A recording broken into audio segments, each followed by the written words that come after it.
the Franco stuff right now is still being debated. What's truth, what's not truth.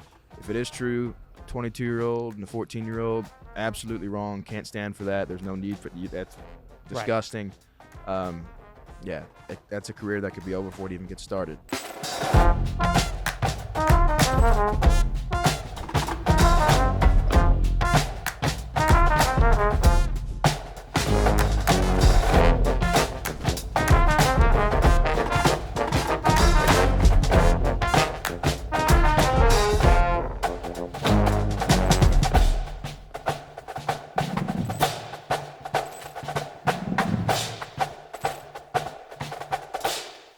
And welcome to this week's edition of the 941 Sports Zone podcast.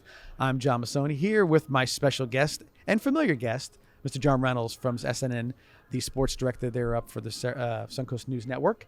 And I appreciate you having me back here to help us out with another sort of preview, prediction, media day. You can call it all kind of tied up into one, kind of putting a bow on what we started a few weeks ago and what carried over a little bit to last week because high school football starts in kind on Friday night, and it's going to be fun. I know, absolutely. Put a bow on it is the right word.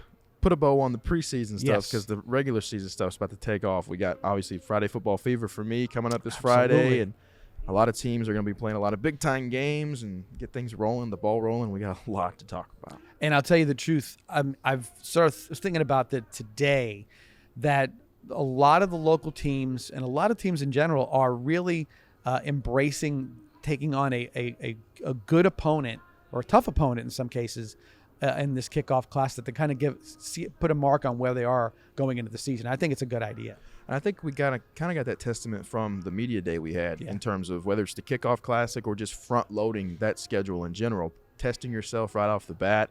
A lot of these teams are doing it. I mean, if you find out what your weaknesses are early and you can build upon that to make a playoff run, I think it's a smart decision as a coach. Yeah, and I think a lot of times you come out of we talk about the Heat. We talk about the Heat for months now, and these kids have worked real hard, and I think they just really want to get after it and against another team. Somebody with not their buddies anymore.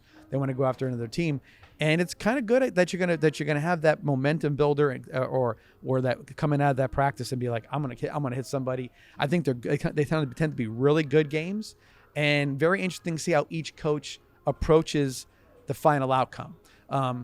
Similar to NFL preseason in some ways, you see sometimes they come out and they're talking about the first couple quarters, and then the fourth quarter, the game might get away from them a little bit. Some coaches, even in the high school ranks, are doing the same thing to make sure that they're keeping everybody healthy and whatnot. But I think no matter what the outcome is, I think a lot has to do with how they perform in that game. And I think, too, going on 2 years of being here, a lot of these kickoff classics are some of the more competitive games you'll see. No matter who's on the field, you're trying to see what guys are about, what kind of talent you have. But it's almost a shame after the fact. Some of these kickoff classics, you're like, man, I wish this one would have counted, because they're so highly contested games. And you mentioned the weather and stuff, how hot it's been. A lot of these coaches may not even really, at this point, still really know what they have full-fledged. So when you get guys out there to play somebody else, because you're taking all these breaks during practice, it gets so hot, you can't really probably do everything you want to in practice. So finally get into game action, and it probably helps you out a lot as a coach. But, yeah, some of these kickoff classics games are really in that. They're classics and can be high scoring and volatile for sure. And again, that's the game that you think a little more leeway when you're trying to make a schedule out as a high school coach. It can be difficult. Now, I wouldn't say it's easier with less teams in the district. That you got to get more games outside the district. But this game, everybody's available. It's a matter of what rapport you have with somebody, what coach to coach or team to team, whatever it may be. So that's why these games tend to be good matchups, because you can go out there and say, you know what, I'm going to try calling this guy, and he'll come down and play me, and I'll reciprocate next year, and that kind of thing. And everybody's open that day until they make the matchup. Well, it allows you to test a lot of things too. When you talk about teams like Venice, you have an abundance of riches out of a lot of positions, especially in your receiving core. Sure. So when you can implement certain things or run certain schemes in a kickoff classic that may not be detrimental to that game because they don't count at the end of the day, but you figure out what works best, what personnel's best, what scheme's the best, what players will make plays in certain situations. So it allows you to figure things out, but also understand the talent level that you have. And like I said, they're a lot of fun to go to a lot of these kickoff games. And like I mentioned, it's a shame when they're over to realize we're all still what could have been. Oh, no, yeah, no doubt. Last week was myself and Coach Peacock here. We discussed a little bit more about the, again, local high school football stuff. We delved into the college football scenario, which I also want to get into with you later on as well. This gigantic conference realignment that's kind of going on here. The Pac-12 went to the Pac-4 very fast, and soon to be the Pac-nothing, I think. I know there's a lot of things that are going to happen even tomorrow that I'll bring up with you later about the August 15th being a date where you have to sort of declare your, like I was saying, are you going to be with me next year kind of scenario? Are you making plans to move away? So we'll see how that works out tomorrow. Of course, Monday night taping here, but tomorrow being Tuesday. With that also, he also made a pretty bold prediction last week where he went ahead and mentioned he's a big Alabama guy. Really looking forward to watching Bryce Young as a rookie quarterback. I think he said he's been a winner everywhere he's been, no matter how tall he was or whatever it seemed to be. And he thinks that Bryce Young was going to lead the Carolina Panthers to the playoffs this coming year. So in the division they're playing in, it's not far-fetched at this point. Absolutely not. And you think of the team they had last year, they competed for a long stretch at the end of the year last year. So when you add him, if he can just have some semblance of success, I mean, there's going to be rookie struggles, but if he can, really turn around and hand the ball off to Miles Sanders, let Miles Sanders have a big year. I know you traded away DJ Moore to the Bears, so you got to kind of figure out what's in your receiving core, but the defense was strong last year. I don't think much of that has changed. No, you're right. Bryce, he won in high school. He won at the collegiate level. He's just got to be secure with the ball. That's a lot of. You hear a lot of scouts and a lot of owners talk about. You just got to have ball security from your quarterback. Make the smart plays, especially in your rookie year. You're gonna have to throw picks. You're gonna make mistakes. But the most you can scale those back, the better. And I think with him, he's just got to play it safe. When you have Sanders in the backfield and a good defense, don't play outside of your means. I can't remember who it was yesterday. I think it was Sam Darnold was playing for the 49ers, and that same thing came up where they said he has to take care of the football. 59 games played, 73 turnovers. And it's just not from the quarterback position that you just can't have that. He was seeing ghosts at one point. Oh, he's seen a lot of things. Bill Belichick did that to a number of New York Jets quarterbacks, but other people as well, because he likes to disguise things. He doesn't know where people are coming from, especially when he gets a lead on you.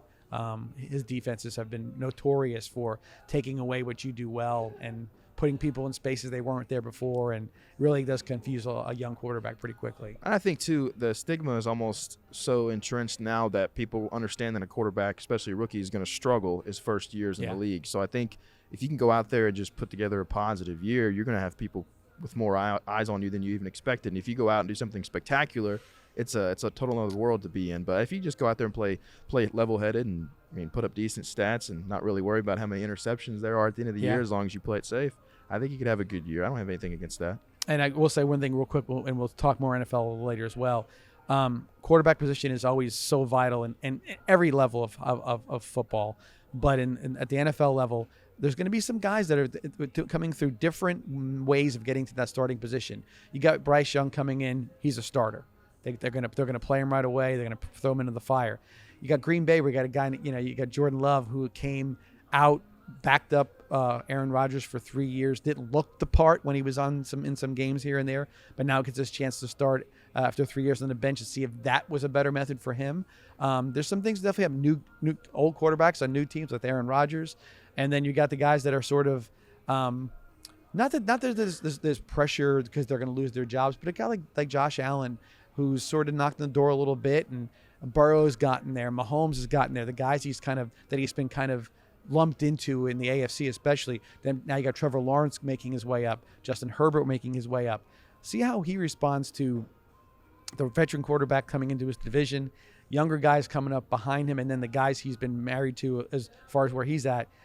He might be going from the first draft and the first guy drafted in the fantasy draft to a guy in a year from now could be the 9th guy. You just don't know how it's going to work out. Well, I think, too, a lot of it is these young quarterbacks may just be in systems right away that just aren't fit or tailor-made to who they are. Bryce Young has the privilege of working with Frank Reich, a former quarterback. Absolutely. Josh McCown, a former quarterback, and his backup is Andy Dalton, who I would assume after his playing career will probably end up being a QB coach because he just has a mind for the game.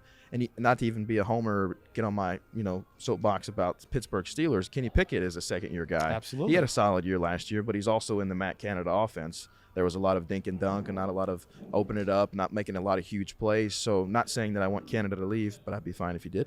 But when you get a system that's not tailor-made maybe to your quarterback's liking or just his talent or whatever it may be, his skill set, I think a lot of that can make a difference, especially like you mentioned with Trevor Lawrence. It didn't really work with Urban Meyer. Then he gets Doug Peterson, and it opened up for him last year. So I think a lot of it is scheme, a lot of it is coaches, and there's just a marrying there and a pair that just kind of works for people. And I think Bryce Young, with all that quarterback lineage and just talent around him, people that have played the position, the know-how, I think it really helped him. Andy Dalton, I think, is a very important part of that, not only for Bryce Young, but for the Panthers as well. Because let's say Young's not getting it after 4 games. Andy Dalton's going to slide in there, and you're competitive. I mean, that's being probably conservative and say, but you're going to be competitive. The minute he's in the field, he's going to fit right in. He doesn't need reps in the preseason. He's good. He can slide into that situation. He might end up being Bryce Young's mentor for the next couple of years. That sort of hey man, come over here. Let's what'd you see, what you didn't see, and Bryce Young, I think being coached very well. I would say probably I'm assuming that playing at Mater Dei in California got coached very well, and then going to Alabama being coached very well. I think he'll take well to coaches that guys that want to coach him. Yeah, and Dalton will push him, and Dalton will make it competitive, like you mentioned. And you talked about Jordan Love too. He sat behind Aaron Rodgers. I'd say that's a pretty good guy to sit behind for a few years. I mean, Rodgers did it behind Favre. He learned a lot of things from him, I'm sure, and maybe good things and bad things. But then Love sat behind Rodgers for a little while too. So I mean, it's just a matter of, I think media pushes it in one aspect too. So it's probably, I guess, my fault in a way. But a lot of media people kind of push that, oh, this guy's going to be rough because he had a bad rookie season. Not a lot of people are great at the very first year of doing anything. No. I think it's just kind of a wait and see. I think we're in that age where everything's so instantaneous. There's not a lot of patience for a lot of things. Sure. So a lot of these quarterbacks that are young that people coming out of the draft think are going to be top dollar, you got to wait and see. Yeah. And again, in football also is an attrition thing. You get a left tackle go down or a running back or receiver go down, you're missing your guy. It can lead to a lot of mishaps for sure. What we're going to do real quick is take our first break for tonight. I want to thank, of course, Douglas Jeep for being our host as they are every week. Thank you, Monty Jacobs, and your staff here for providing a venue with no sunlight tonight. Hey, what do you know? So John won't get the sun in his eyes a little later on, so that'll be fun. And then also want to thank Truly Nolan for sponsoring our What's Bugging Me segment. So that's always been sort of a fun one, and we'll have your What's Bugging Me a little later on. I think you're probably ready for it this time. You've been through this ringer. I got one in the bag today. There you go. So with that, we'll take a quick break, come back, and dive into our local segment where we're talking a little high school football, maybe a lot of high school football. See how the region teams, I guess that's what I'm trying to say, are going to be doing this year. We'll be back here shortly at Douglas Jeep.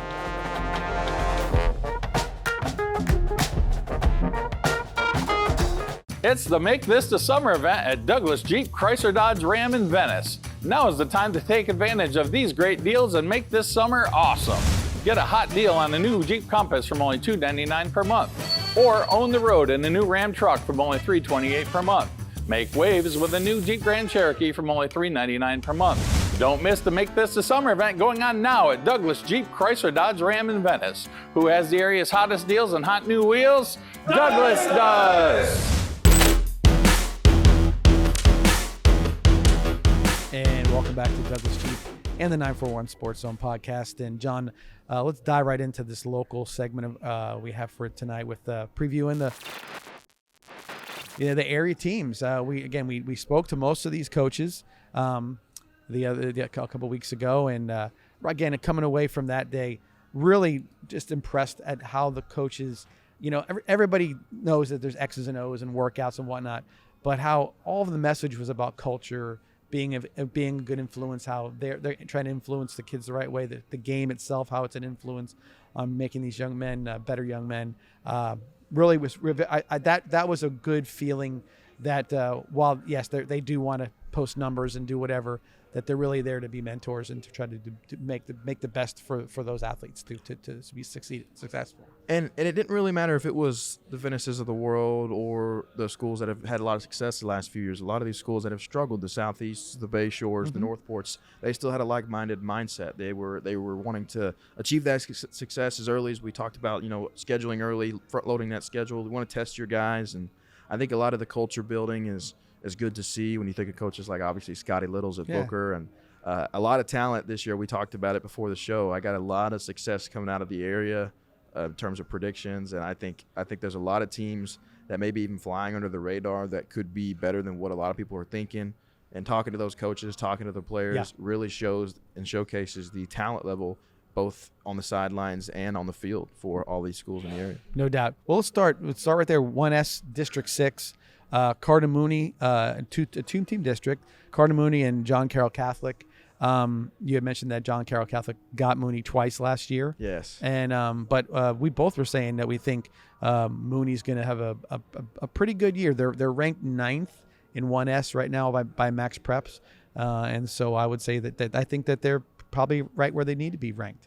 And because you mentioned John Carroll Catholic, a really good team. Also, like you mentioned, in the middle of the season last year, defeating Mooney, and in the first round of the playoffs, bouncing them out too. But I think when you look at this Cardinal Mooney team, coached by Jared Clark, I think it could be one of the most talented teams in program history, just on paper. Yeah. I mean, let alone what happens on the field when you obviously mix in weather. A lot of, like I said, I go through here and tell you what their record's gonna be. Like I have Mooney going 9-1, but that could change depending on how many games get rained out or whatever. Right. But I have them going 9-1, and I think their only loss, I think they redeemed themselves to defeat John Carroll Catholic this year. I think they win the district, but I do think they lose to Bishop Verot. I think they're on the schedule early on, so I think that's going to be a tough one. They lost to Bishop Verot last year. That's the only loss for me this year. But you bring over Zamarian Lang from Palmetto. Carson Beach is still in the backfield. You have Michael Valentino, who has a lot of high school experience with Venice and then Charlotte. Now he's in a system. I believe he won the job this offseason, had a battle with another backup there. They got a lot of guys, man. I mean, they bring a lot of people back. Teddy Foster emerged as a big guy last year. He was a basketball player and then found out he's a stud on the field. Now he's going to be playing defensive back at the Swamp for the Gators. Yep. You got Chris McCorkle. You got George Leibold. You got a defense full of guys that can fly around. I think that they're going to be a team to watch. Like I mentioned, one of the more talented teams that they'll have in program history, if I believe so. And obviously, I believe Coach Peacock is a Cardinal Mooney grad. Oh, yeah. Coach Smithers in the area is a Cardinal Mooney grad. Coach Clark, too. Coach Clark as well. So there's been a lot of guys come through that program that have seen a lot of success. But I think when you look at it strictly on paper, this team could be very, very good. And I think that'll translate to the field as well. It's funny, just a quick thing. A lot of basketball players in high school, before they try their hand at football, they get a lot of looks after, when it comes to college football. Because it's tough to be, it's competitive to be a 6'2" shooting guard. But when you're a 6'2" D-back, they're drooling over you. Because just that size alone, that's what they need. You can run and you can backpedal and you got athleticism. Man, that's a big, big difference. I mean, especially guys like Teddy Foster from Mooney. He's a good basketball player. But as you mentioned, a 6'2", 6'3" guy, what's the longevity for him? Yeah. What's it going to be? What kind of colleges are going to really, really nail down and recruiting him for basketball? And then he emerges on the football field, and as I mentioned, he's going to Florida. Right. Doing something right. Right. So I think a lot of the basketball players, the athleticism is there for a lot of the players that make that transition. And I think the sky's the limit for a lot of those guys. And I think Foster is just, exhibit A of that. And that, what a lot of times you see young men going through high school, they start to mature physically. And he could, I'm just saying, putting numbers there. He could have been a 6'2", 150-pound guy. And then all of a sudden, from his junior, senior year, or sophomore and junior year, he just puts on 25 pounds of man weight. You know what I mean? And all of a sudden, he's 175, he's 180, and he didn't lose an ounce of speed. Maybe gained some speed and strength. And you're like, whoa, what this guy all of a sudden, now the measurables are there. And that's a big part about it with football as well. Measurables mean a lot. But if you put the measurables out there and then you show production and you play for a team that's successful, then you're talking about a good recipe for success. And I could sit here and tell you until I'm blue in the face about how good I think this team is going to be. And yes, I work for a TV station where my job is to cover high schools and, a lot of sports in the area. But I'm no expert. So things could happen. Things could go awry in any way, form, or fashion. But I think this team, we're thinking of the ceiling, we think of the peak that they could possibly reach. I think they're very, very good. We'll move on to 2S District 15 with Bayshore, Booker, DeSoto, Lemon Bay. very interesting district with Bayshore, sort of with the rebuild that they're doing over there.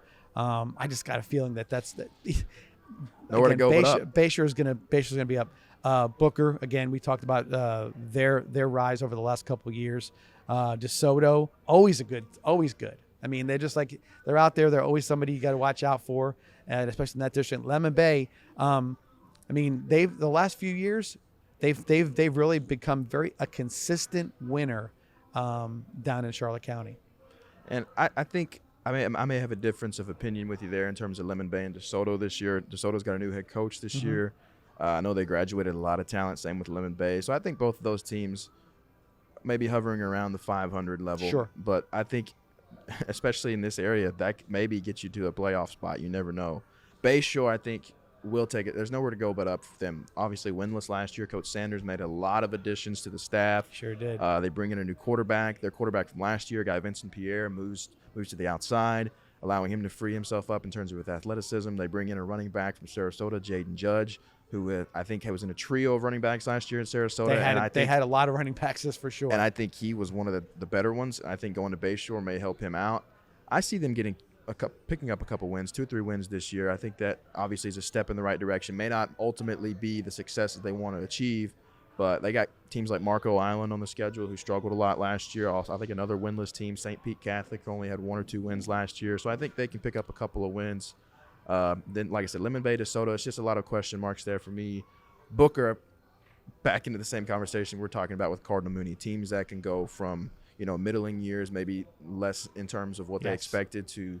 I think Booker's another team that I have that can go 9-1. Berkeley Prep is going to be an early test for them. I think that could possibly be their only loss in my eyes. But when you have guys like Scotty Little's at the helm, he had Ahmad Hunter here with him at the 941 Sports Zone, the Gridiron Media Day. He wants to rush for 2,000 yards. I don't know if he'll get 2,000, but I think he'll get awfully close. A leading rusher in the area. I think him combined with Josiah Booker, who is emerging as a receiver talent in the area and in the country, I think a 9-1 record is in the realm of possibility for them. And the quarterback room is full as well. Exactly, yeah. You got Obaseki, who's transferred from a couple schools, kind of like Valentino, has kind of experienced different systems in the area. Diaz, who was at Sarasota last year, big kid, a big frame with a big arm, but also has a lot of mobility. I think it's going to be – you have 2 quarterbacks. It's better. Some could say that you have 2. Do you really even have 1? Do you have a guy? But I think they kind of play off of each other. But I think, like we mentioned with Bryce Young, you turn around and hand it off to Ahmad, to Hunter, and you got a guy to throw it to like Josiah Booker. Yeah, you only expect distributing so the much. ball is a lot what you're going to be doing there. And again, I think the culture has changed a lot there. Absolutely. I don't think the expectation is hoping to win. I think the expectation is you expect to win now. You're like, this is what we're there. I think you saw the confidence, and not arrogance, but confidence that said like, we feel like we're ready to make that step. We feel like we're ready to be, could be in that upper echelon. And again, you had a lot of times you see it. Coach Littles gets them in the playoffs last year, don't quite get where they need to go. They get a taste of it. They realize, it takes way more than we gave maybe last year or maybe we need to do. And that propels you to the next level. I think a lot of it, too, is what he's building. Because when you think 2 years ago when he wasn't even here, just the sheer numbers of their roster was so diminished. They had such a little number of guys out there that are even on the team. There's probably a lot of guys playing, 1, out of position, 2, playing positions that they've never even played before, or 3, just, maybe not have that football experience. So when you bring in a coach like Littles who can figure out where guys are going to play, and you double the amount of guys on your roster, it gives you more options. And I think that you have guys that are interested in the program that are transferring over, and you have guys emerge like Josiah Booker and Ahmad Hunter. The sky's the limit. They didn't have a JV and freshman exactly. So they didn't have it, and that's no so much. There. Yeah, when you see that, and now he's talking, the numbers are there and interest is back, so that's a huge deal. So we'll see how that all works out. Go to 3S District 13 with Braden River Parish Community, Port Charlotte, and Southeast. By the way, as I was looking through my numbers, all of them are sort of they're a little bunched up. Braden River's 27 in 3S.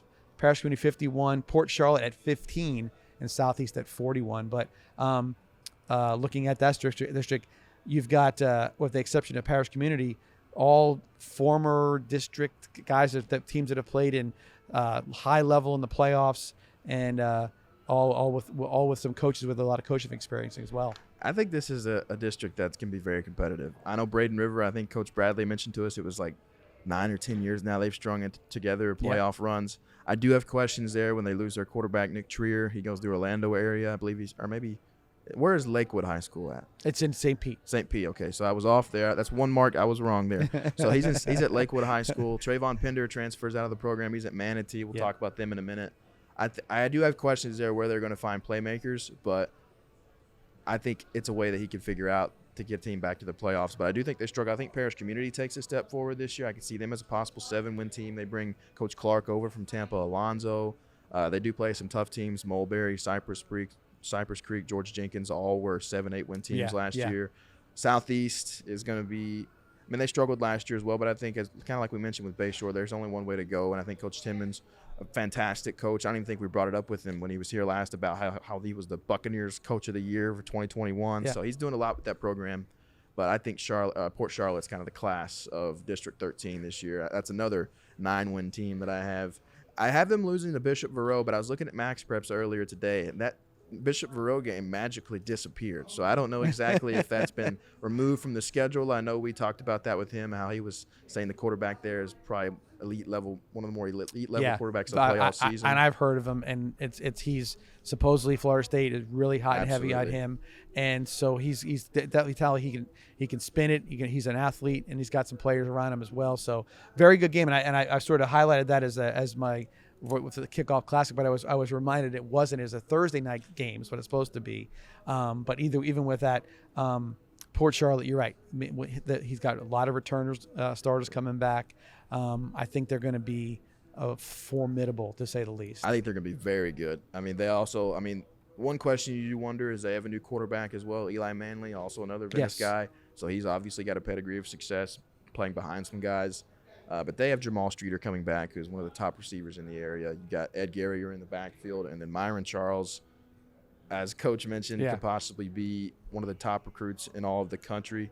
Getting a lot of looks. He's mentioned he's his personal secretary for a little bit. But I think they're very, very good. And I mean, not to kind of take a negative step, but they have a lot to play for this year, losing an assistant coach this offseason. So I think there's a lot of motivation there. I think it's a good coach squad. Coach Ingman's one of the best in the area.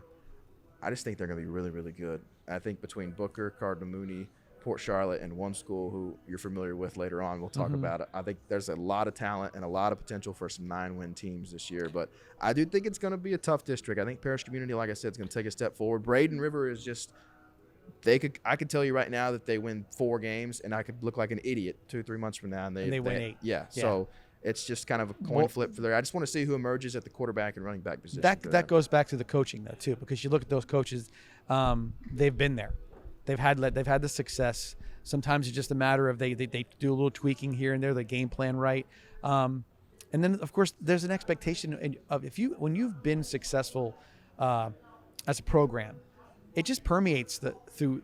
So there are probably some kids that are maybe we're going to wait their turn. Now it is their turn. And their expectation is they're going to win. They just expect it, and sometimes that carries over. When you believe it, that's the only way it's going to happen. If you don't believe it, it's never going to happen. And so, with that being the case, and again with the combined years of service coaching with these teams, I think this district really will be. I think even if it is your predictions are right, I think the competitiveness is going to be off the charts in that district. And that's kind of what my driving home point is about this District 13 is I think it's going to be, in regards to what we're talking about today, probably the most competitive district in terms of, Port Charlotte may run into a lull and they not turn out to be the team we thought they were. Parish Community may get hot. Braden River may get hot, and it could be a 2 or 3-horse race down the stretch. So I think District 13's got a lot of talent, but I just think Port Charlotte is very good. I agree. I looking at them from last year, and I just think that they're, you look at a team like they always look at me. I'm like, they're going to get over that hump. They're going to get to where they're going to be out of that second round into that fourth round kind of thing. I just see it sort of coming around, especially now with the 3S and 3M classification. Sometimes those 3M, or back in the day, if it was 6A, or 5A, whatever it was, man, who you running into? Miami, Central, or somebody like that. And I'm not saying that the team that they play as we move up in the playoffs aren't going to be good, but not that national level type deal. You know what I mean? Look at my notes right here. Miami Central is 4th in the state, and I think they're probably top 30 or 40 in the country. And so those schools over in those metro areas, man, doesn't matter what classification you fall in. You face one of those teams just because of the size of the school. They got some teams that are tough to beat. When you talk about Miami in high school football, you can go on for days. You can get into a run-on conversation about how some talented teams, how great they can possibly be. But I do want to mention before we move on to the next district, there is a game between Port Charlotte and Manatee later on this year that I kind of have circled. Last year, Port Charlotte went to Manatee. Didn't turn out the way that Manatee wanted. I think it was 29-6 final. I was there at that game. It was a rainy night. A lot of big plays, but a lot of penalties made for Manatee as well. Kind of was a big drawback for that game. But I think both of those teams, we'll talk about Manatee more in a minute. I think both of those teams in that game specifically are going to be very, very fun to watch. Yeah, no, that's a great cross-sectional kind of game. That's a good one. I like that game as well. We'll head up to the big boys of 4S classification. District 15 we'll start with. Charlotte, Ida Baker, Lehigh, and Riverdale. We got a little accent going on that one. Charlotte being the one team we're familiar with the most. I think again they've always been a sort of perennial power. They got some things going on at Charlotte I'm sure that you're going to point out for us. But Lehigh, Riverdale last year were the ones that kind of snuck into playoffs. And I know Lehigh's probably, I mean they lost the big boy. Yeah, Richard Young. He's gone. Riverdale was a little bit maybe they probably maybe shouldn't have been there, but they were there kind of thing. So I think Charlotte's going to have a good opportunity this year. And people probably, the Lehigh Lightning fan, they're going to watch this. They're going to be like, oh, this guy's ignorant, doesn't know anything. We lost one guy that doesn't make a team. That guy was very good. Yeah, you when you're that guy, there's a lot you can lean on, because even when they played Venice, when it got tough, they put him on defensive end, and he was making plays. So I think Lehigh may take a step back this year. I'll get my hate mail from the Lightning fans, but but I think Charlotte is going to take a step forward this year. A lot of their schedule last year was kind of tormented by the hurricane. Yes. I think they take a step forward this year to a 5-5 record. What I have, I think Coach Mincer is getting them back in contention. They do have some questions still about who's going to emerge in some of the skill positions. I know guys like Brady Hall on the outside are going to make some pretty good plays. They do have a freshman at quarterback, and that's probably a huge red flag for a lot of people, because you don't see a lot of freshman quarterback make a lot of varsity plays. But I think Logan Flaherty will surprise some people. I think he has a good coach, Corey Mincer, and he's not going to be expected to do a lot because they're doing that wing T offense. From what I understand, the Suncoast Media Day this past weekend at UTC, they talked about he's going to be stepping in that direction in terms of the wing T. So they're not going to ask a lot of Flaherty. They're going to rely on the run game, and he's going to make some big plays when the time calls for a pass. But I think he'll surprise some people this year as a freshman about how composed he can be. So I think that they take a step in the right direction. A 5-5 record, a 6-4 record, I think is completely in the realm of possibilities for them. Yeah, no doubt. Like I said, and then they'll be tussling with a lot of those Lee County schools all year too as well. Moving on to District 13 for us, Lakewood Ranch, Manatee, and Palmetto.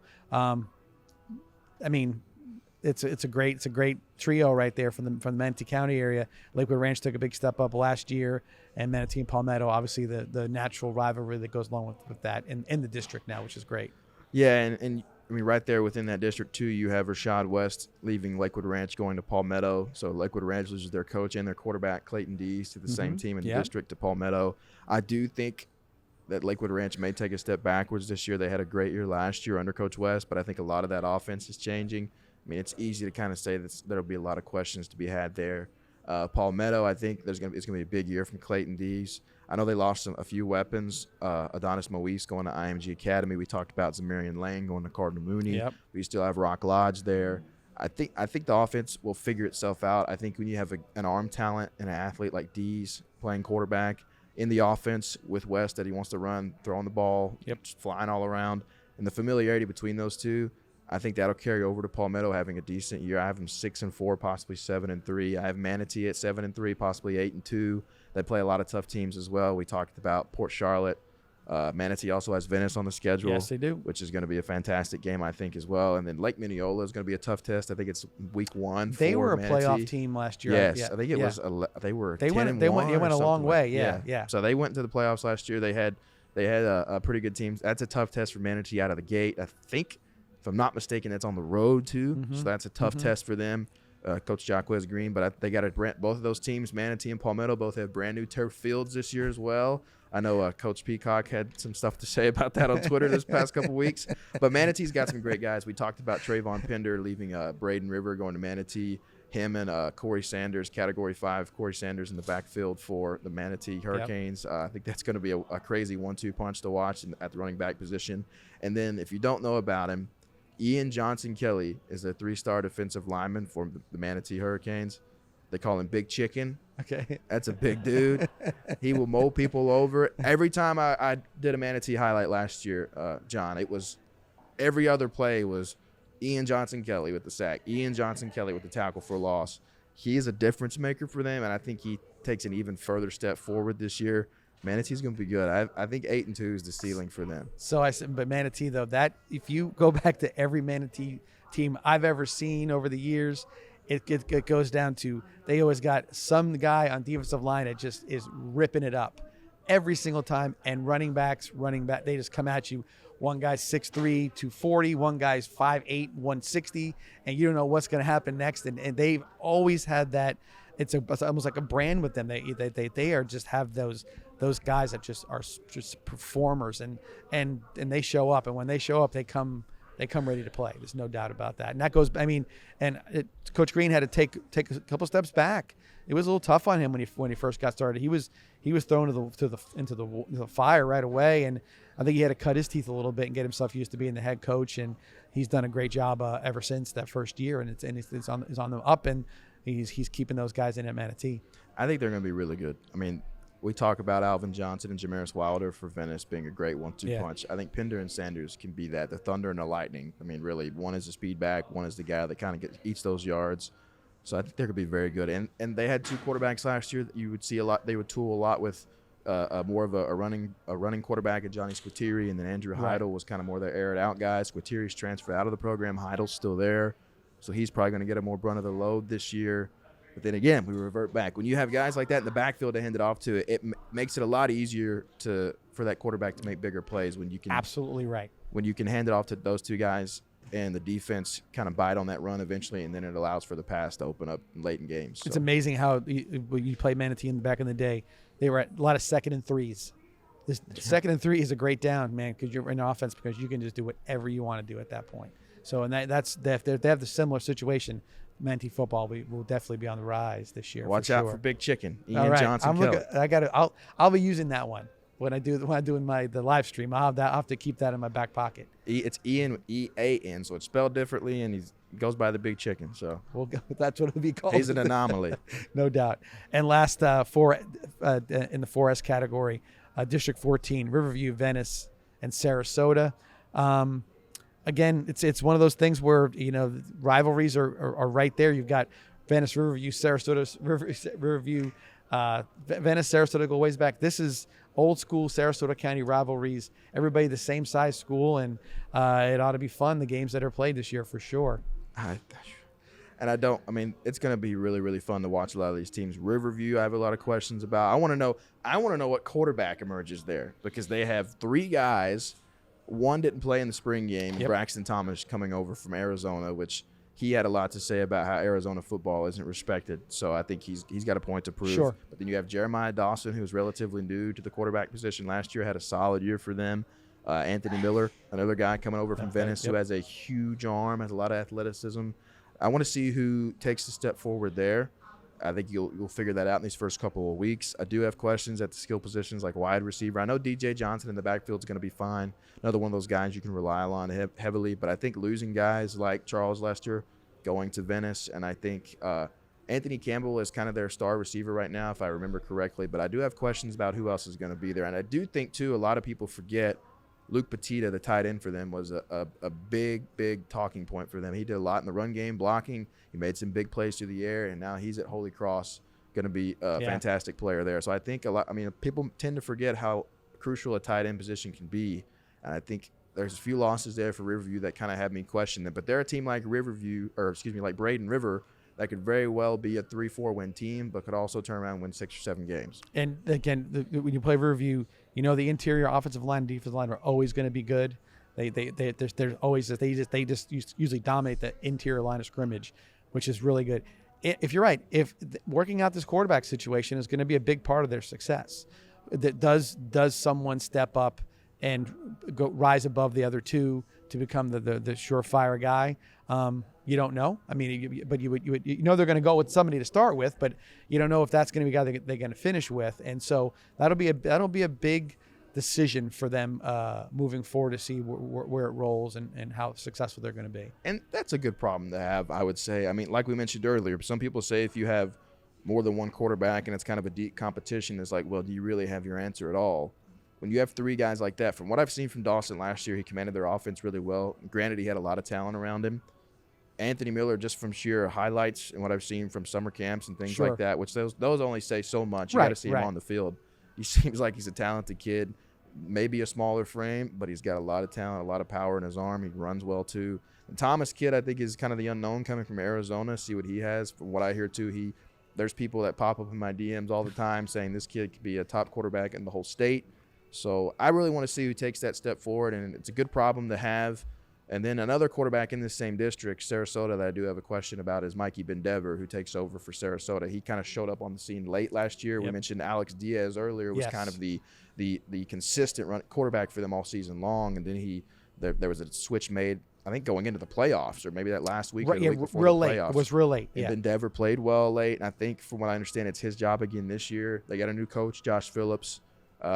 I'd be curious to see what happens there. They did have Jaden Judge, who transferred out of the program, but they had a couple of guys that stuck around they had a 2 or 3 running back system as well. So I think that's another team who could very well, take a step back, or could also make me look stupid in 2 months from now. And Coach Phillips, I mean, again, another person that's speaking to him twice now. I've had a chance to speak to him. Very impressed with his messaging and the whole thing. I mean, again, if your coach, your new coach came in and you're a senior, and he's the guy who showed up, I would be feeling good about it. When he comes from that, he was an Manatee staff too. Right, so he understands that running the ball and playing solid defense are going to bring you a lot of success. Absolutely. And Sarasota, I think too, the last couple of years, a lot of the talk about was on the offensive side of the ball, whether they had super fast speed wide receivers and Caleb Bradley, and the running back system, how it was 2 or 3 guys. I think the defense kind of flew under the radar, especially that defensive line. We talk about how Manatee's defensive line always churns out guys like for Sarasota, like Maddox Marchbank, Armando Morales last year. Both of those guys played really well, graduated from the program. But if I understand the philosophy of running the ball well and playing tip-top defense, Phillips is going to carry that over from being on the Manatee staff and also having some collegiate experience too, I believe, as a strength coach. He's going to implement a lot of stuff there for Sarasota that's going to be successful now and for years to come. No doubt. And of course, I know a little bit about Venice. Go ahead. I'll let you. I'll let you. But take this I will say this when we're real quick. Starting this week, John Peacock Coach Show will be on Education Channel. So you can go watch that. It'll be a full preview for the Venice Indians this year. And myself and John Peacock going into our 7th season of the Coaches Show. Yeah. Are you guys doing that here, or were we doing No, that? actually, that gets done on location. Okay. So we're always on a different location, but not this. This is strictly the podcast. This is our little domain for right now. But no, I mean, Venice ranked number 1 in 4S. I mean, there's a lot of parts came back. I mean, people ask me like, what do you think? What do you think? If you just told me about that the whole offensive line was coming back any year, I'd be saying you're in good shape. And so that's happening along with all the other things that are coming back with it. You've got 2 quarterbacks that are very high level quarterbacks in Jaden Glasser and Ryan Downs, and then of course the tandem in the backfield of Gator Wilder and Alvin Johnson as well. Receivers, I can go on and on about that, but again, last year one of the things that was always was impressive the last couple of years was the D line for Venice, that just controlling line of scrimmage, especially in those big games, and it could be as good as they were the last couple of years. So that's been probably the one thing that's been the most surprising thing, is to see that D line be rebuilt. Everybody gone, and you rebuild it, and it looks really good. And I think from an outside standpoint, that's what a lot of people are I guess if there is any questions about Venice, it's like, what is that defense going to be like in terms? I mean, but you look at it, it's just like one or two guys like Damon Wilson, Elliott Washington, fantastic players, but there's still 9 other guys on that side of the ball that made plays last year. I know in terms of personnel, you'd be able to break them down a lot more than me. And I know Coach Peacock has said himself that I think he mentioned at this past weekend's media day, he's like, I see a lot of people on Twitter saying our defense is going to suck. He's like, but let me tell you about all these guys that I'm bringing back. And he rattled off a bunch of people. And I think it's naive of people to say that, I mean, obviously the offense is as talented as it is. You talk about a dual running back, 2 guys that are probably 2 of the top running backs in the state, 2 quarterbacks that are going to play out of their minds. And then every receiver you could ever ask for is in the receiving core. I think it's naive for people to say that they've done so much and this offense is so top-notch to just think, okay, the defense can be ho-hum and we'll make it by. They're not doing that. You guys aren't doing that. Venice is going to have a defense that's going to compete just like every other year. 2 leading tacklers from last year's team are back. Exactly. So you have your inside linebacker Eli Seed and Carter Dalton. Those 2 guys are they are tackling machines. Sometimes they're not going to run you over, more than likely, but they're going to get you to the ground quick. They pursue the ball real well, and again, just 2 guys that you feel comfortable with being in that huddle, leading the team. Especially on the defensive side, you've got some really good players on the D line, and in the secondary you had Charles Lester, and then you have the returning Deshaun Platt as well, who is, I mean, I was there Friday night for the scrimmage, and when you see him out there, I mean, I know I'm not a tall guy, but when that guy's playing corner for you, and he's probably 6'3"-ish, and he's taken strides that are getting him 7 yards each stride. That's a heck of a guy on the other side, because what do you do? I mean, I remember a couple years back we played St. Francis, and they had an unbelievable secondary. Their safety, I want to say, was 6'6", and the 2 corners were both over 6'2" or 6'3". And I'll probably say something about Coach Clay Burton. He said, "What do you do when you have two corners at 6'3", both going to LSU or whatever, and the safety at 6'6" goes, you don't throw the ball." Exactly. It's like the Legion of Boom defense with Browner and Richard Sherman. You got 2 6'3", 6'4" corners. What do you do? You just don't. You can't throw. It doesn't matter who it is. They're going to lock you down. And Peacock made the same point the other night at the media day too. He was talking about how people, obviously tend to lump Charles Lester as one of the top corners in all the country. But when he's playing alongside guys like Dalen Platt, that's only going to make Dalen Platt that much better. Yeah. And he's either an Illinois, an Ole Miss, or a USF commit. That was his top 3 he mentioned the other day. So it's no slouch either. So no. This team's going to be. I mean, I don't know how much you can say in terms of predictions. I don't know if this is a Kirk Herbstreit kind of thing where you're calling the games. The expectation, obviously, in just looking at it, is that they're going to do really well. And what relatively, what does that mean? Is there a standard that's been set over the last 6 years, 7 years or so? I'm sure there is. High expectations, are there. But look, again, the schedule you play. You said 9-1. I think it's fair because, like I said, you look at you start the season off. Tampa Bay Tech, who was in the state finals year before last. Then you go Armwood, perennial power. You go Cocoa State champion last year. Miami Northwestern. Nothing more needs to be said than that.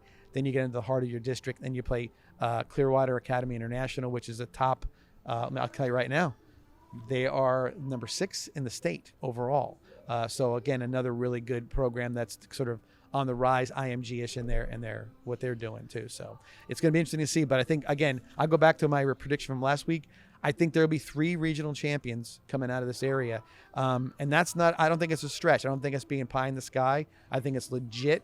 And I think with the coaching and the talent and some of the experience that some of these teams are bringing back is a huge part of it. The teams I'm looking at there. I won't say who they are, the 3 teams, but I'll say looking at them, they all bring back a lot of players, and that means a lot. That means a lot. And just to kind of touch on Venice a little bit more, you talked about those Clearwater academies and the Cocos, and I don't know as much about Armwood, but I hear a lot of people talk about Armwood.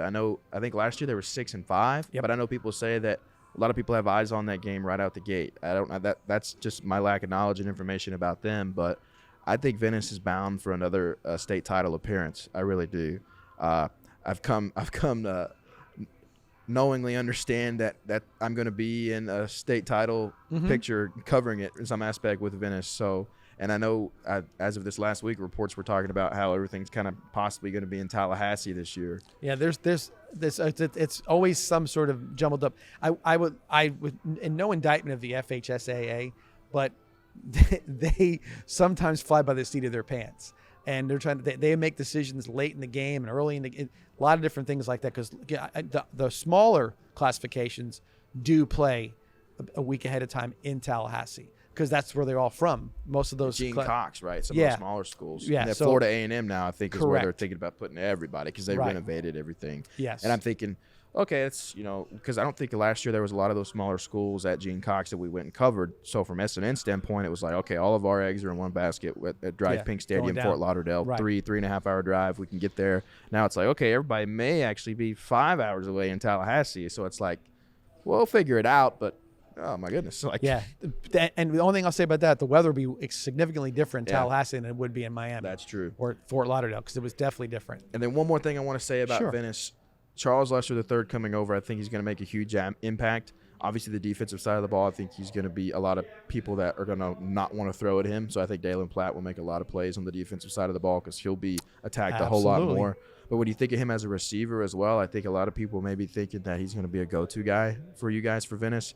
But I think somebody else in that receiving core, whether it's Matulovic, whether it's Barksdale, whether it's Lewis coming over from Carrollwood Day, I think one of those guys will emerge. I think it could be Matulovic. That could be a guy that's puts up astronomical numbers. He was on the cusp of a lot last year. Right.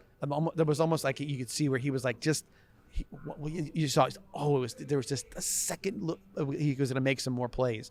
I think you're right. I think he may be the guy who steps up, and is that consistency in the passing game. He's the guy that his stat line could be 7 catches, 71 yards. Somebody else could be 2 catches, 115 yards. But he's going to be the guy that, hey, it's 3rd and 4, boom, he's right there, consistency with the catches and do that. So. And I've asked Peacock before, I'm like, how are you ever going to get as many touches to all these guys? And he's, obviously told me, it's not about touches. It's not about who gets the ball in whatever situation. We want to put points on the board. But I think one of those guys is going to come out of the woodworks, whether it's just somebody we don't even – obviously we think the wealth is going to be spread, but I think one of those guys is just – it could be one of those things at the end of the year, you look at the stat sheet and you're like, there it is. Oh, this guy put up whirlwind numbers like Matulovic. Or I just think it's going to be a really, really profitable season for Venice. And I think a lot of times too with when the culture's right and then everybody's happy to see. A couple of years, 2 years ago, you had Hayes and all those different guys that Platt. They had all these different guys that they didn't. If one guy had 10 catches that game, they were all about it. They were all good with it. And as the season went on, they realized, okay, this is where it's going to be. I'm going to get mine. My game's coming, or whatever it may be. Because it's not about getting the ball to somebody because you want to. Sometimes somebody may be double covered. They're going to take that guy from then. It's your turn. You have to step up. And I think that's where that depth will help out quite a bit. And this goes without saying too. You may have 2 of the more talented quarterbacks the program's ever seen too. Absolutely. So you never know what'll emerge there when you have Glasser and Downs both. And I think Peacock's also mentioned that those guys are both going to see plenty of field. Yes. So I think it's going to be a lot of fun to watch. Yeah, no doubt. All right, well that's a lot of high preview school right football. there. Yeah, no doubt about it. And I think that again, a lot of high school football and a lot of weeks coming up, and I know your programming is going to be heavily based on uncovering a lot of this stuff. And we do like the Friday night highlights, the frenzy when it comes on. I run home from if I'm home to go home and see it. I think the kids do as well. So if everybody's out there, please make sure you watch SNN on Friday nights. That's right. Because you'll get to see all the local call outs. You've got as many people out there as you can to get the games on, some highlights on there. But again, just the fact that you can report all the games in, depending on where they're being played, is a big part of that as well. And I think this Friday we're set up to have 6 or 7 highlights, so we're going to have plenty of our area teams in terms of being able to see what the action is on the field. But we don't deny those people that we can't get to. We have scoreboards, and we report every score of every team. We cover 24, 25 teams in the area. So we'll have those 6 or 7 highlights, but we're also going to have those 15, 16 other scoreboards ready to go. With that, we'll take our next break of the night. Come back, and we're going to do one more little tidbit of high school football, and then we're going to move on to talk a little bit about some of the stories that are going on statewide, and one of them is the Tampa Bay Rays with a big story coming out today. We'll talk a little bit about that, and then we'll talk a little more about college football and the realignment of all these conferences and see where we think they're going to head to. With that, we'll take our next break and be back here in a little bit.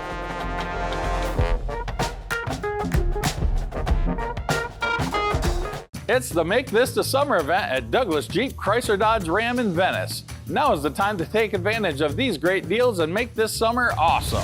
Get a hot deal on the new Jeep Compass from only $299 per month. Or own the road in the new Ram truck from only $328 per month.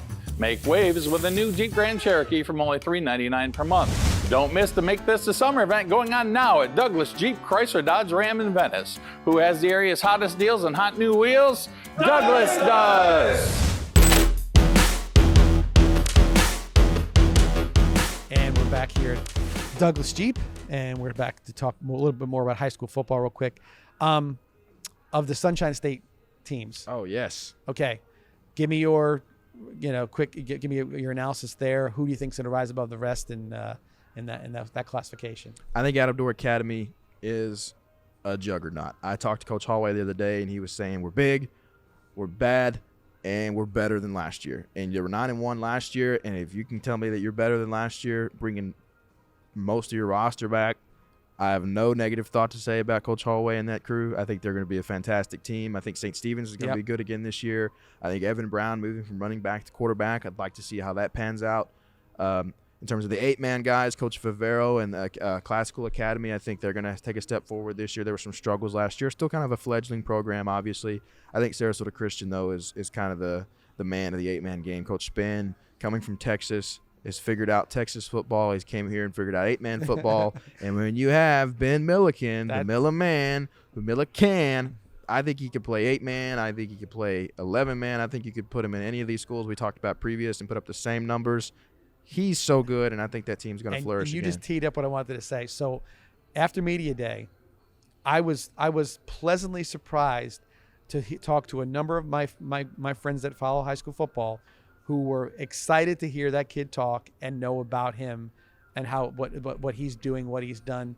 That they're rooting for him, not just right now, but potentially at the next level. I think he could do that. I think arm talent is arm talent. Right. I mean, I understand that there's a lot of schemes and X's and O's you want the kid to worry about. 8-man is obviously a tad different. There's a lot more bodies flying at you in certain areas, but there's also a lot less time to get rid of the ball.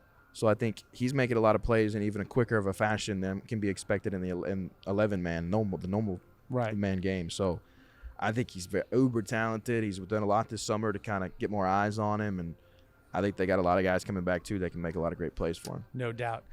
With that, we'll go real quick. The Tampa Bay Rays, big story came out the last 24 hours. Franco came out of social media where he has been sort of, I guess accused. I mean, that would be the best way to put it, or at least there's been rumors about him dating a 14-year-old underage young lady. There's been photos and videos and whatnot, and there's been some back and forth on social media that she's older, or they're trying to blackmail. There's all different things going on around this. The big thing is this. Takeaway from me: 13-0 start, top-notch pitching staff, hitting the ball like crazy. Here we are in August. You have McClanahan out. You lost Springs. You lost all these different guys. You now have Franco. You don't even know what's going to happen with him for the rest of the season. If there's a prediction to be made, I think he won't be with the team the rest of the year. I think he's probably going to be done. There may be apologies. There may be, I don't know what happens, but something's going to come of this. I'd be surprised to see him on the team. That's a prediction. I'll put that as my prediction. But that would be where I think it's going. And I think the Rays are going to have to really, really focus to try to to stay in the playoff hunt. I really believe that. It's a tough situation. Like you said, there's a lot of that. The Franco stuff right now is still being debated. What's truth? What's not truth? If it is true, 22-year-old and a 14-year-old, absolutely wrong. Can't stand for that. There's no need for that's disgusting. Right. That's a career that could be over before it even gets started, to be honest with you. And they're going to struggle. If he's gone, yes. Walls is hurt. They brought up Basabe yesterday for Major League debut, but how much can you really expect the kid to do? Do you bring Brujan back up and try to filter him in at shortstop? Do you move things around? And Aranda's kind of flirting around doing some more things. There's a lot of questions. And you mentioned the pitching too, with McClanahan gone. Glasnow, I think, as we were talking today, coming back in the next couple of days. Yep. There's still questions there, injuries upon injuries with him. Eflin's kind of cooled off. He's been, I think, last 3 or 4 times his turn in the rotations come around, he's vying to be the AL's next 13-game winner, and I'm like, he still hasn't got the 13th win yet. So yesterday was a bad start. I think like 3 innings, he got rocked. There's a lot of questions there. It's one of these things where the Rays, they peaked, and now you wonder, because of injuries and because of stories like this coming out, was it early? Did they kind of, are they coming down on the backslide of things when you have the Orioles overtake them in the division and they're not seemingly slowing down? The Red Sox are getting hot. There's always one team on the rise. If you're in the team on the way down, doesn't bode well for you. If they're able to maintain and keep the ship going forward, Kevin Cash should get manager of the decade. Needs to, yeah. He's ridiculous to be able to keep that together, because that's really a tough situation, especially where they started. Well, the start was like, hey, how can we mess this up? It's never going to happen. Well, here it happens. Not that they did, to themselves. I mean, injuries are injuries. We understand all that stuff, but the stuff that's going on, it's a really tough situation. Going to be an interesting story to follow over the next few weeks to see how it goes with that. And we'll tack real quick over what we got some time as well. I mentioned about the college football realignment for conferences. We were talking during the break. You talk about what's left of the Pac-12. You got 4 teams left right now, kind of waiting to figure things out. That's Stanford, Cal, Washington State, and Oregon State. I think, my opinion, I'll give you just real quick, then you can respond if you want to.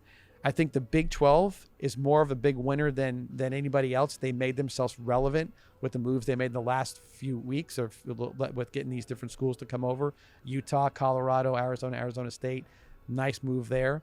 I think the conference that's in the most trouble, other than the Pac-4, is the ACC right now. ACC, I think, has to get Notre Dame to come on board for relevancy, for eyes on the prize. We were talking, what's going on with Clemson? Clemson and Florida State are saying they're not getting enough money. They seem like they're a little disgruntled with the ACC. But I think a lot has to do with the fact that what ACC game, let's say it's 5 weeks from now, it's a noon game. What ACC game is going to make you sit home on a Saturday afternoon and watch it? Clemson, North Carolina State? It'd be hard. It's not. There's not a lot of them. Miami's lost their polish. That's kind of was what they had a lot. Virginia Tech has sort of gone down a little bit. Notre Dame makes them relevant. Notre Dame keeps them in the mix, and I think it'll be a 4-conference league where they'll have so many teams on each conference, and nothing's going to be guaranteed. But that's where you're going to see them, they're pooled together, and then that's where that will happen at some point in time. My question is I really wonder, I mean, I understand all the moves and the TV deals and all the financial there is to gain. And the Notre Dame thing is a huge question because they have their own TV deal. Yeah. Do they need to move? Is it necessary? A whole other debate there. All these teams moving from the Pac-12, going to the Big 10 or Big 12 or whatever it may be, yes, that's happening, but we all still know, I think it's a Big 10 and SEC that are gonna emerge as national champions. And I think a lot of people are that are getting upset about the Pac-10, Pac-12 stuff.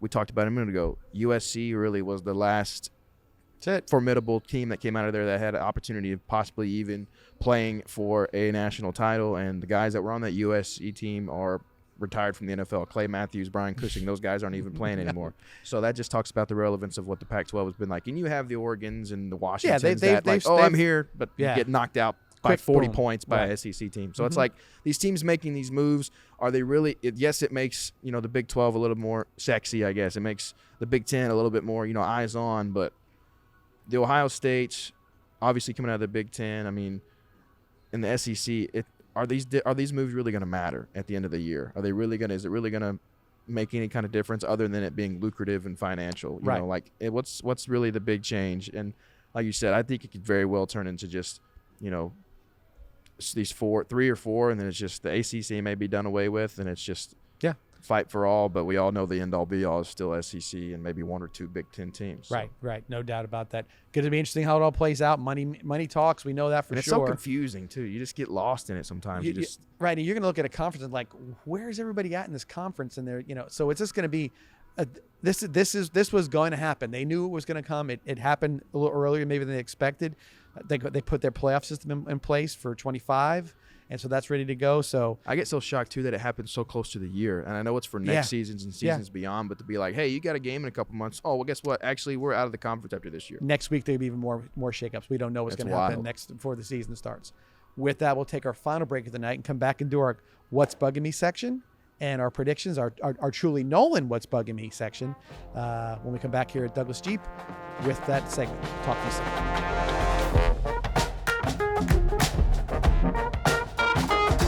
It's the Make This the Summer event at Douglas Jeep Chrysler Dodge Ram in Venice. Now is the time to take advantage of these great deals and make this summer awesome. Get a hot deal on a new Jeep Compass from only $299 per month. Or own the road in a new Ram truck from only $328 per month. Make waves with a new Jeep Grand Cherokee from only $399 per month. Don't miss the Make This the Summer event going on now at Douglas Jeep Chrysler Dodge Ram in Venice. Who has the area's hottest deals and hot new wheels? Douglas does!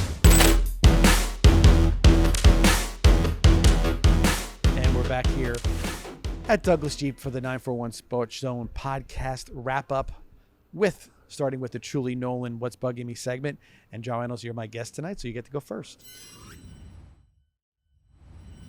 All right, so What's Bugging Me, brought to you by Truly Nolan, is parents getting too involved in their son, daughter's life. And I know today a big story that broke, we talked about the Franco thing, but the Michael Orr stuff, I don't know if you saw all that stuff that come out.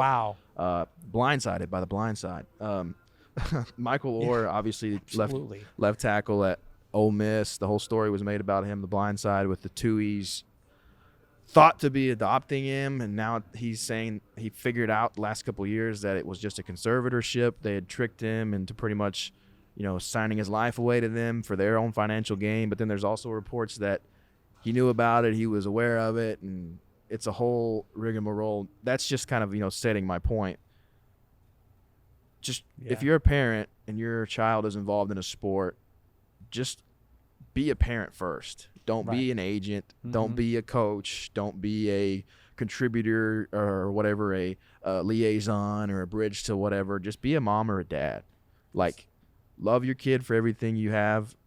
Cherish the time you have with them. Teach them the right way morally.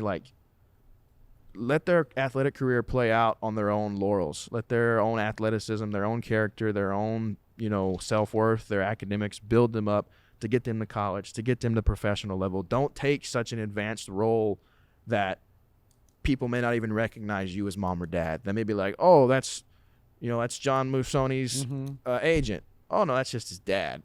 It's just don't separate yourself when it comes to the business aspect of things and then just being a parent. I think, and the whole Tuohy and Orr thing is a whole different story. It's if you adopted that kid and you're a conservator of him just because you wanted to profit off of him, that's as much as the Franco thing's disgusting. That's right there with it. It's great. That's a horrible way to be. Total exploitation. So that's just wrong. That should never be done that way.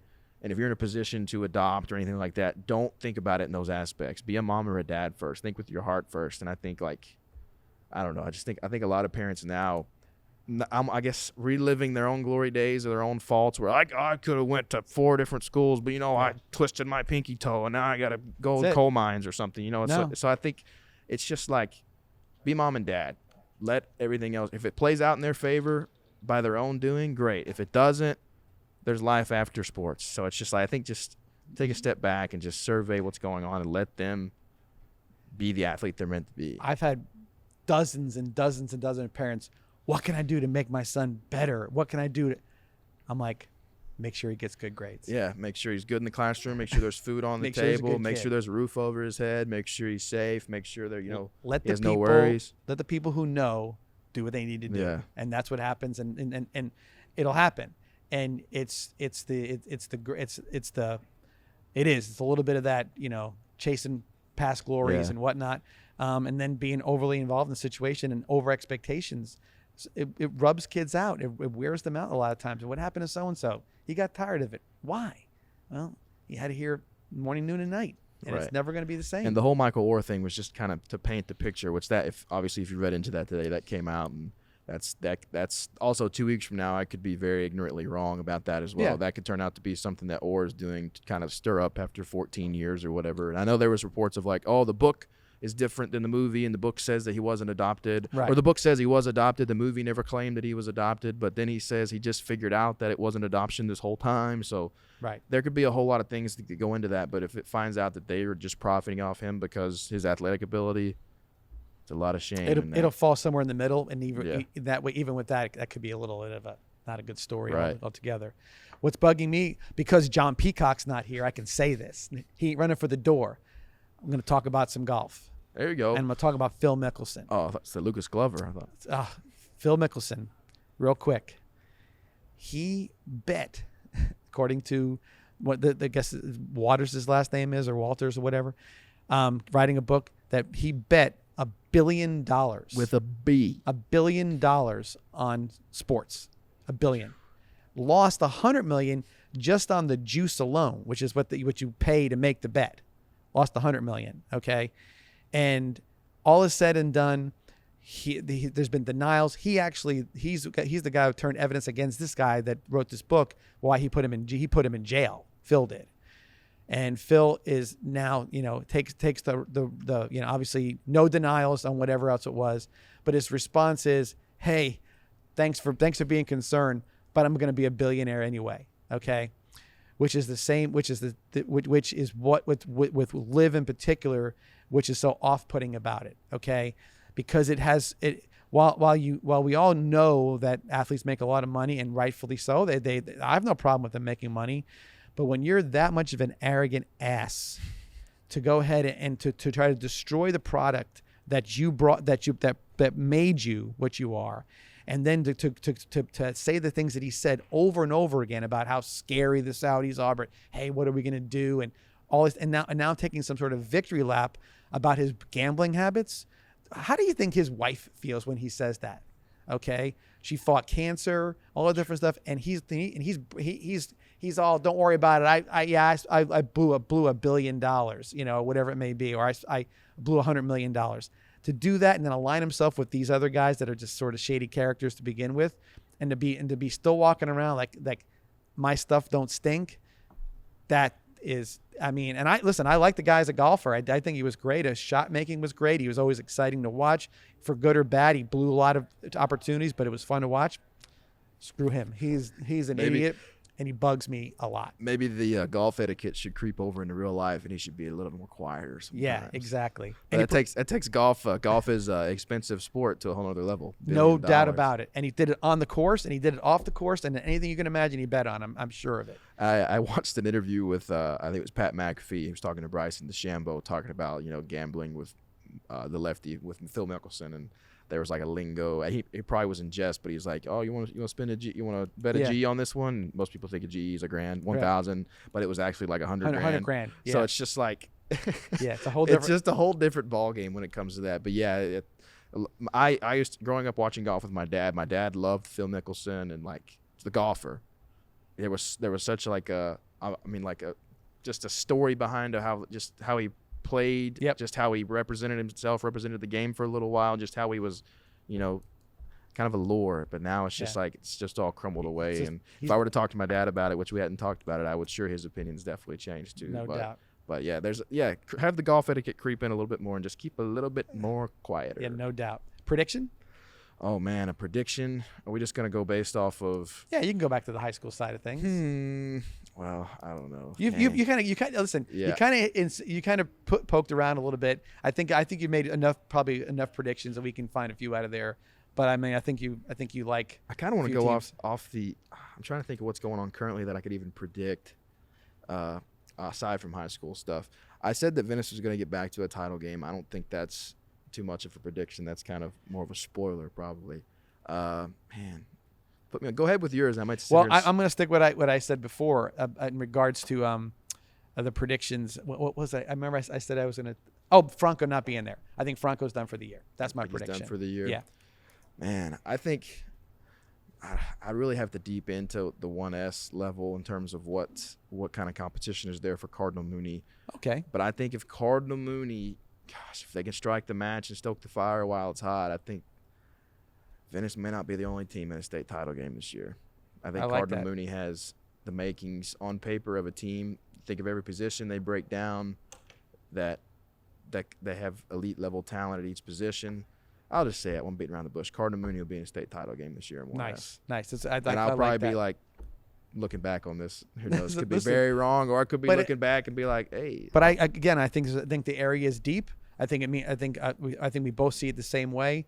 It should be a really fun high school football season this year. I think it's going to be a lot of competitive games, a lot of great games out there, and everybody should keep their eye on and go out. Listen, if you're a fan of the team or you're an alumni, go support your teams. Absolutely. It means so much to those kids that have a packed house and have people supporting them. It means a lot. I can promise you that's a huge part of what's the success of these teams in the area. Venice, of course, I know that when that house is packed, it makes it work really well. And we'll have the highlights on SNN every Friday from now, this Friday, until, golly, around Christmas time. After that, playoffs, we'll have all that too. Good. With that, John Reynolds, thanks again for being here. Look forward to talking to you, sending you stats all year. Absolutely. Get you back out here. We'll talk some big stories as the season goes on. And thank you guys for watching again. I'm John Massoni, again for John Reynolds. Thanks for watching 941 Sports Zone. See you here next week.